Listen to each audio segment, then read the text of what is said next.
Hello, hello, hello. Hello, this is Diane and David. We want to introduce something that's a little bit different, and we decided to do some joint sessions. So this is, what is it called, David? Well, we're going to go for Tabernacle Trews 2. So, there's the two of us. We're going to have a different meaning. Obviously Diane has been doing this for well over 2 years now, and I've put in my little bit every now and again and sort of made a comment on where I think it was right or something was concerned. And obviously with this terrorist attack that we had in Manchester, and then of course the terrorist attack we just had last night in London, I feel as though that people like us, we've got to speak out. I mean, I know there's lots of people, we're not the only ones, but I feel as though ordinary people like us have got to say something and hope that this gets picked up and goes viral and says how we feel, the ordinary people, how we feel. Okay, we're going to put a Christian twist to it because we're Christians, but we're also human beings with ordinary jobs, do all the things, and of course why I said to Diane I'd like to join her on this and start this discussion with the two of us and putting this over is I'm going to start us off when many years ago when the first sort of wave of immigrants came to this country, and I remember the guy quite well. He introduced himself. He was a Mr. Khan, and he came from Bangladesh, and he was fine. I mean, he was a really ordinary guy. He got a wife, lovely wife, Mina. And he got some kids. He got Rafiq, one of his sons, his eldest son, and Yasmin, his eldest daughter. And they'd come to this country from Bangladesh with about 50 quid. And so, heck, he's a good bloke, He's really doing his best for his family. And, okay, so he's a Muslim, and I'm a Christian, so that doesn't make any difference. We're all... See, this is the bit that we seem to think that we all pray to the same God. We'll argue the difference of how you get to there, or get to God in the end, but the Bible says it's just the one. The Jewish God and the Christian God, and Yeah, yes, absolutely. the Muslim God, they're the same God, aren't they? Well, yeah. So that is a big subject, big subject, and that is debatable because obviously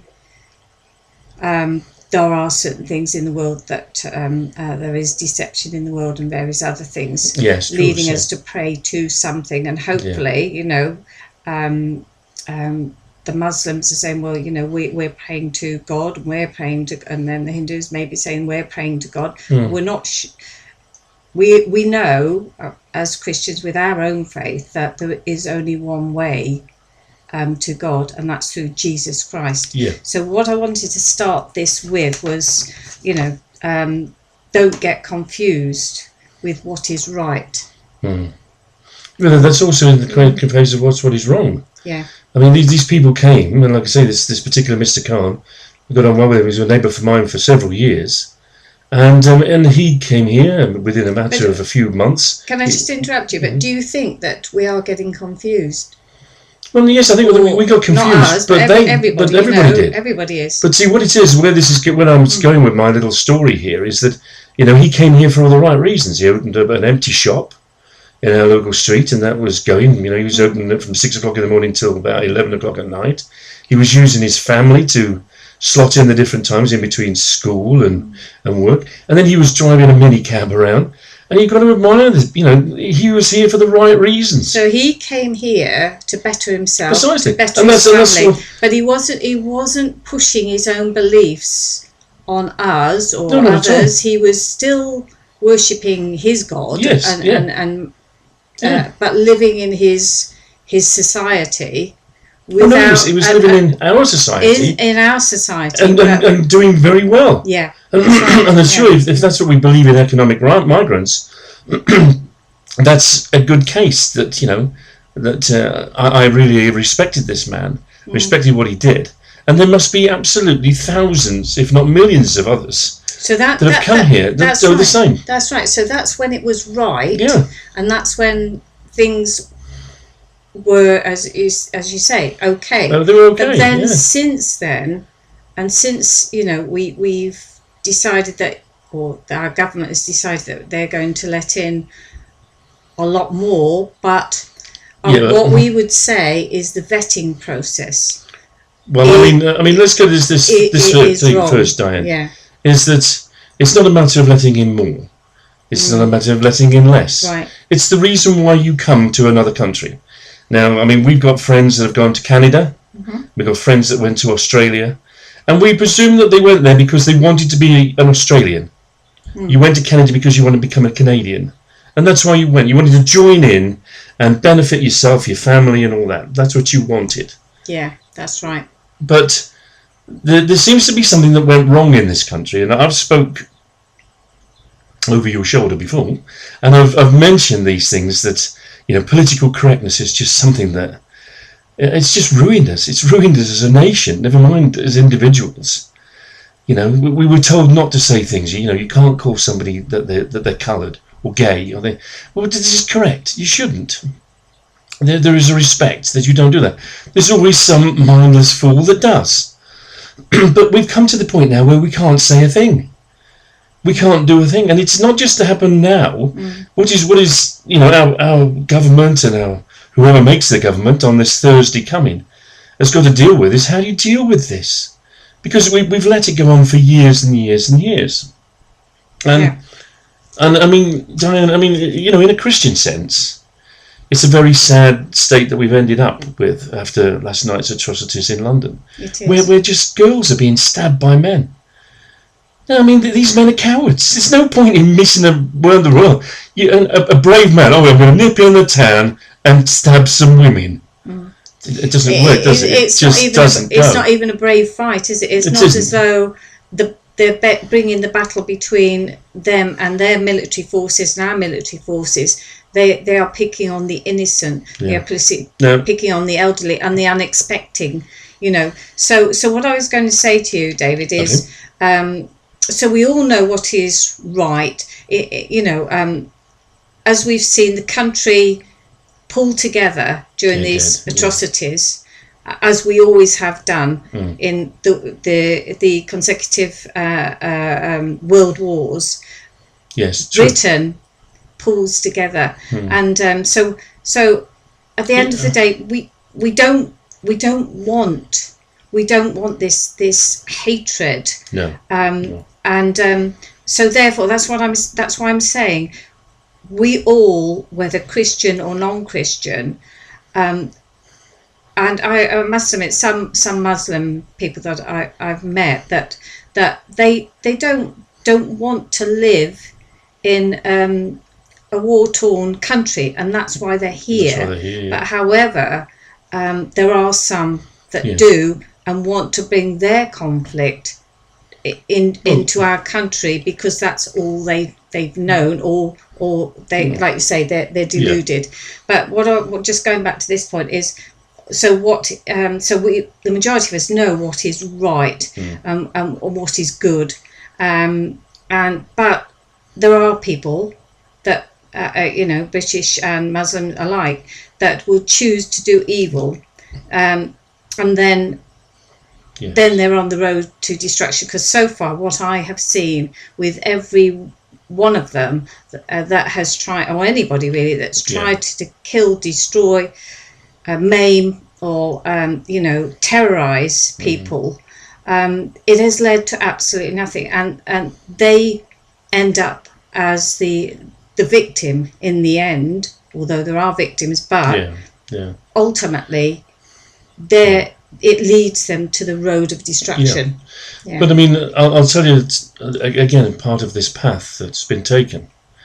And, you've got to forgive me if you're watching me and you're thinking that I'm raving on about political correctness. But I am actually raving on about political correctness. This happened to me. I was a science teacher in Birmingham, and a great place. But as the more and more immigrants came in, we would have these meetings, and of course you have meetings about different subjects, but particularly with science. They'd say to when you're teaching science now, we've been asked now if we don't talk about biology, and especially sexual reproduction.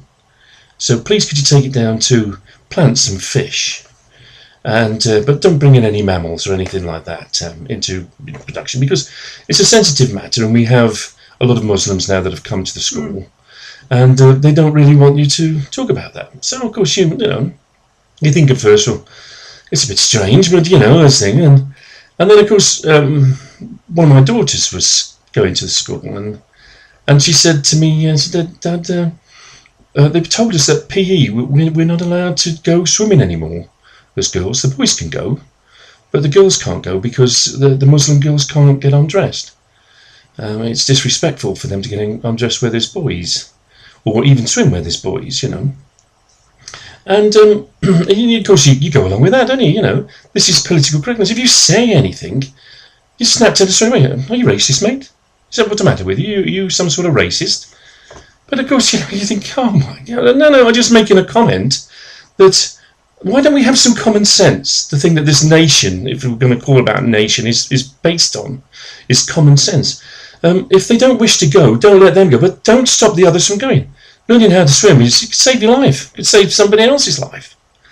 But no, they didn't go. And then, of course, the next thing comes on, and they say they're cutting PE for the girls because the girls are not allowed to get undressed, these Muslim girls. And we don't want them to feel out of place by not taking part in sport. So we decided to stop all the girls taking part. So your daughter, along with all the others, won't be taking PE because it's a difficult matter. And you think, no, it's not difficult. You're giving in to somebody with a different idea of what you should be doing and what you shouldn't. And this is England. Yeah. This is Britain. Yes, that's this is where we went wrong.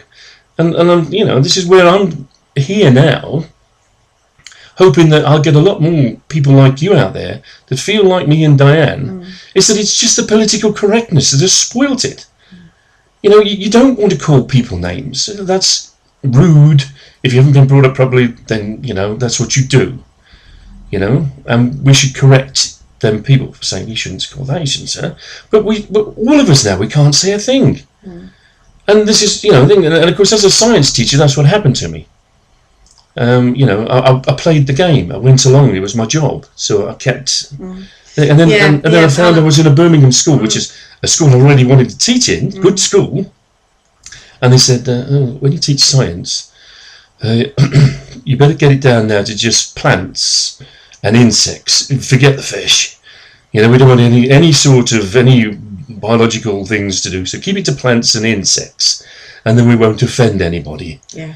I mean, where are we going? Yeah, exactly. But I mean, I'm not talking about yesterday, ladies and gentlemen out there. I'm not, this is years ago. And we've been going down this same path for years. Don't say this. Don't say that. Yeah. Yeah, and I think you're absolutely right, is that it's gone too far. It's gone to the opposite, the polar extreme. So we haven't found a middle ground. Not at all. And that's what we need to see. So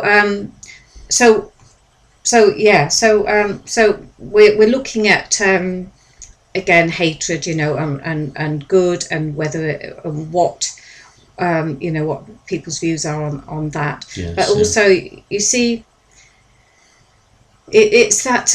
I mean, hatred. It's the same hatred. It's not any different. It's been around for a long time. Where people want to cut people's heads off, people want to stab people, people want to hang people. Yeah, but it's not something you want to do every day, is it? No, but that's not what you would expect in the 21st century.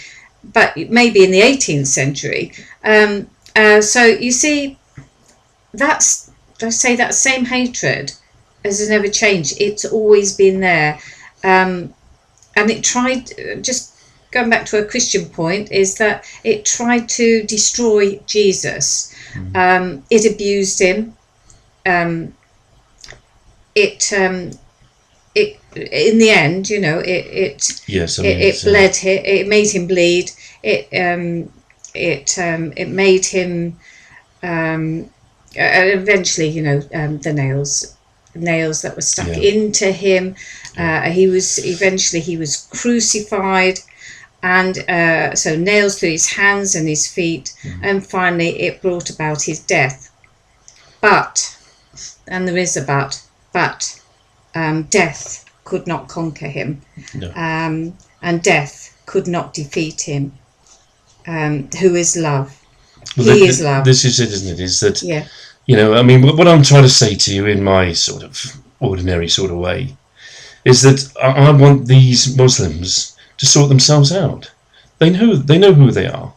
They know the people that are the fundamentalists. They know the Imrans, the actual religious leaders that are leading this sort of thing, that are forcing them to say this, you must do this, you can't do that.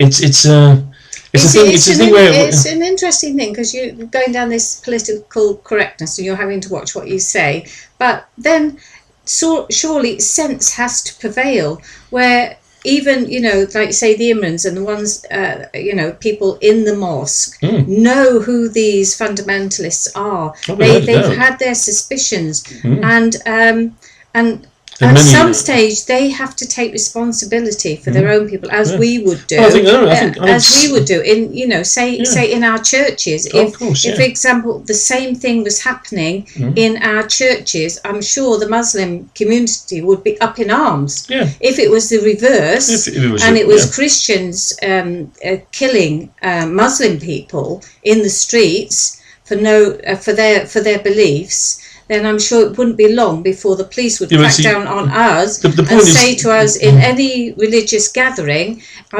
we want you to register everybody's names and hand that register over to us. And what I'm saying is that this is the kind of thing that needs to be in place, because if there is no other way that our police and our security forces can manage this safely to ensure this doesn't happen again, then somebody has to take responsibility in the sense of the Muslim leaders, that they have to start saying, right, okay, these people are coming into our gathering, we are a peaceful congregation, but there are the odd few that we suspect, and all the names should be registered as people come into their community, because it's having an impact on them. See, I think what you're touching on is, you know, is that sense where, you know, they need to put their own house in order. You know, they've come to live here. Be like that Mr. Khan, who, you know, I admired so much. You know, he came here to better himself and his family, which he did. Surely that's what all economic migrants do. But he came here because he wanted to come. You know, it's not begrudgingly. Oh, they put me on a boat and sent me to, you know, England. You know.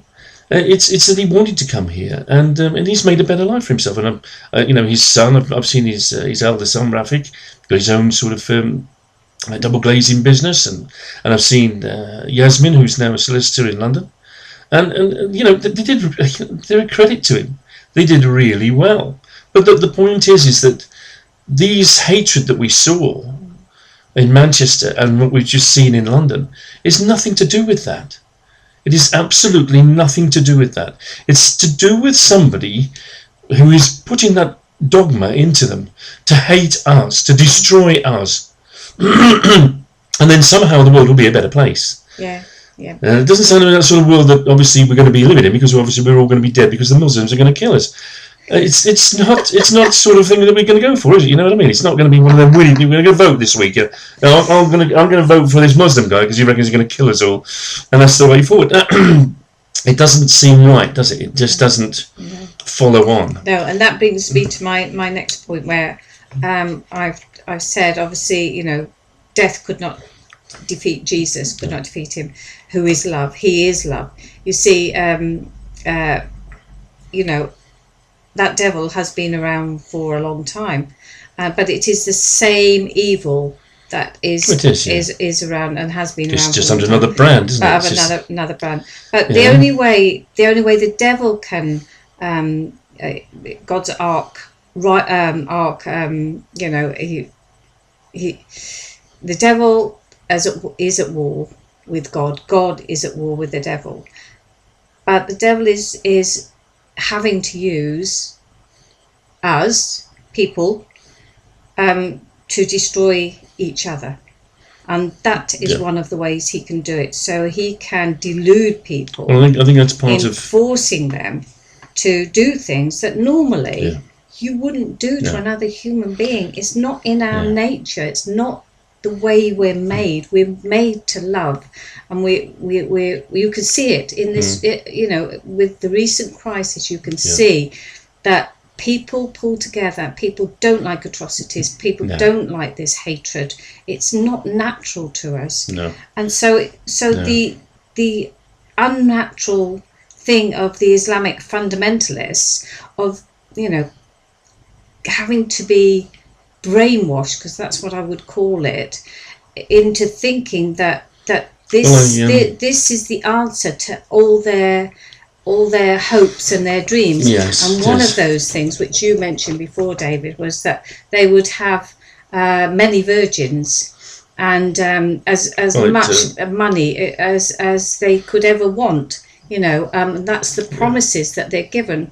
But when you start pulling it to pieces and start analysing it and realising that why would you want money in heaven? It was this sort of thing. There's this Muslim lad who's in my tutor group, and of course I said to him, this bloke who blew himself up in Manchester, and I said, what for? What a terrible thing! What a waste of his life, waste of 22 beautiful lives. And I said, he's going straight to hell, and he said, no, he's gone straight to heaven. I said, what do you mean he's gone straight to heaven? He said, well, in the Quran, he says, it tells us that he will go to heaven and he will have a multitude of wealth, a greater wealth than you can imagine. Now, I can imagine quite a bit of wealth, to tell you the truth, but a greater wealth than you can imagine he's going to have in heaven. I mean, what do you want to go to heaven for? You've got to spend things. Did you think that yourself? Did you think to yourself, I've got to go to heaven and have money? Strange heaven. Anyway, and surely that's been a burden to most of us, hasn't it? Having to pay mortgages and everything. Now we're going to go to heaven and we're going to have more money. God, blimey, that doesn't sound too good to me. So, of course, then the next thing was, I said to this lad, I said, well, and what else? He said, he'll have an unending supply of virgins. So he's going to have a stack of money and an unending supply of virgins for killing 22 sweet, innocent people. And you think that's good? That's a heaven? No. That's hell. Yeah. That's what it is. Yeah. And this is what these sort of Muslims, like I say to you, I'm asking through this. I hope this thing goes viral and ask them to put their house in order. This is not a thing of heaven. It's a thing of hell. You blow up other people, innocent people. You go to hell. That's what you do. That's the way that it is. I don't know what your Bible is. I know what my Bible is, and it goes right the way back to the Old Testament, where, of course, it tells you that exactly. Thou shalt not kill. Thou shalt not kill. Yeah, and you're right, because if that was the way of things, and if that is in the Quran, I haven't read the Quran, but if that is in the Quran, then there's going to be nobody left, because everybody would be seeking their own means and their own selfish means and goals, and it would it just means that, okay, I'm looking after number one, and that's not the Christian ethics. It's not the Christian way. The Christian way is to you become the servant, and you consider your neighbour and love your neighbour as yourself, and as you become a servant, as Jesus did. He washed the feet of his disciples, and yet he is, and even was, before the eyes of his disciples, he was the Christ, the Lord of heaven and earth, washing the feet of his disciples. That is the example. That is the example that we follow, and that we say, and it's will bring about unity and love amongst people. And what I want for the Christians, or even the non-Christians that are in this country, is that we really do need now to pull together. I feel as though it's a time that we need to pull together. As we come to this election, I'm not going to be political. You can vote for whoever you like. But I will say to you that if anybody's offering on that political platform that they're going to make things a better place for us, all of us, then that's the one I would vote for. It's just as simple as that. You weigh your own conscience. not mine, but I mean, that's who I would vote for, because in the end, surely that reflects on what sort of a nation we are.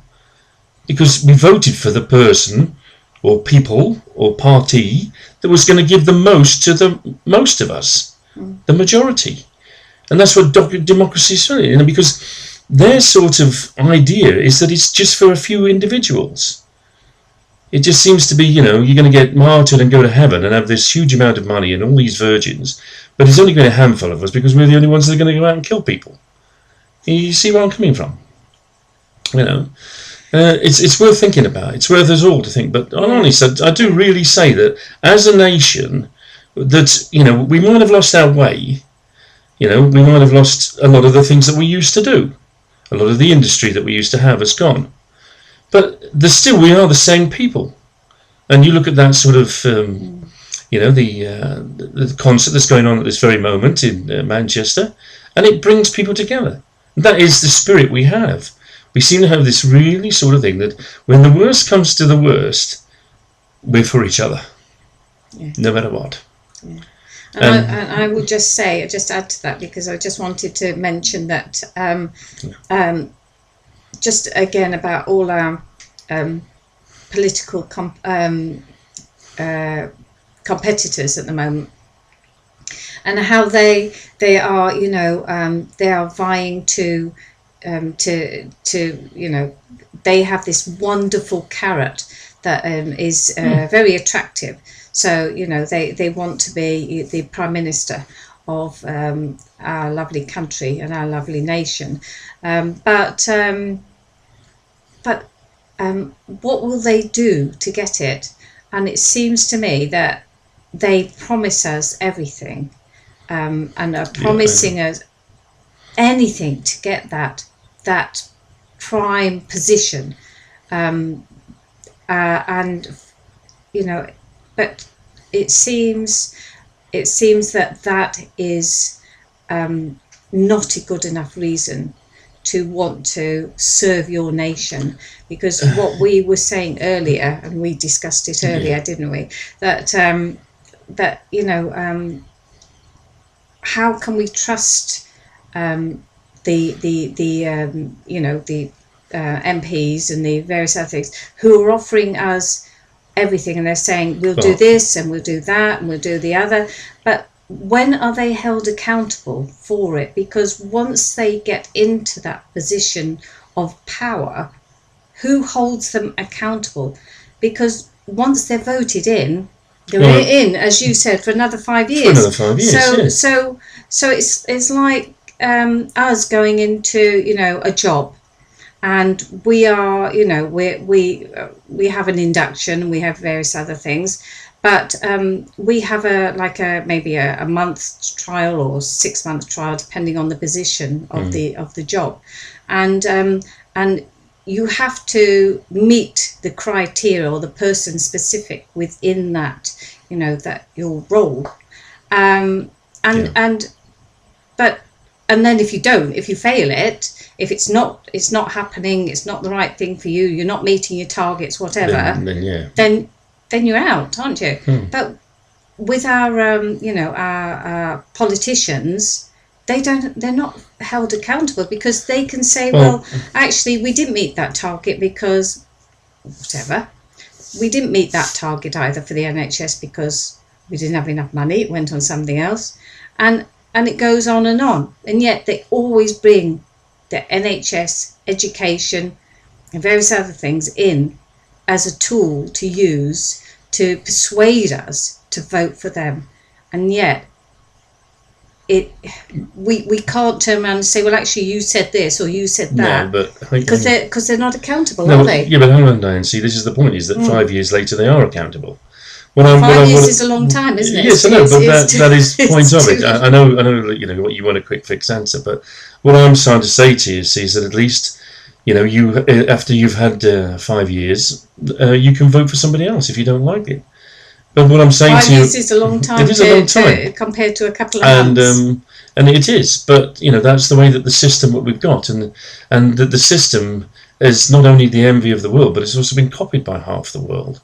And so that is democracy. It's the thing that But my point about democracy, and I mean, I'd like now to sort of, bring this particular video to an end. But if we get to talk to you again, it's the key of democracy is part of what our Christian life is all about.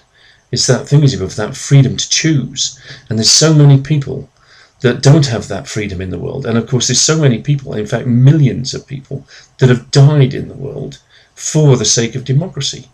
So if I wanted to get up on my high horse, I'd say Thursday, 8th of June, don't forget you must vote, because other people died for you to be able to do that.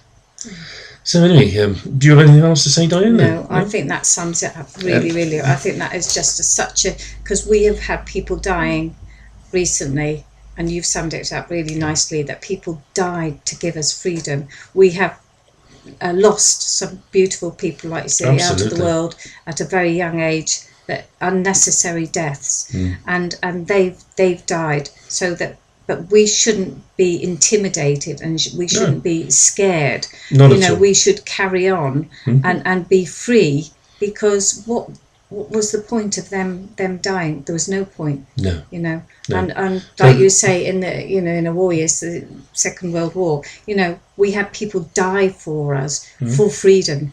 Yeah, for democracy. But it's also, this is meant to be a Christian channel, and what we're saying to you is that, in the end, it's the Christian way of life which is the safe one. It's Jesus Christ that gave love. That's all he was interested in. Yeah.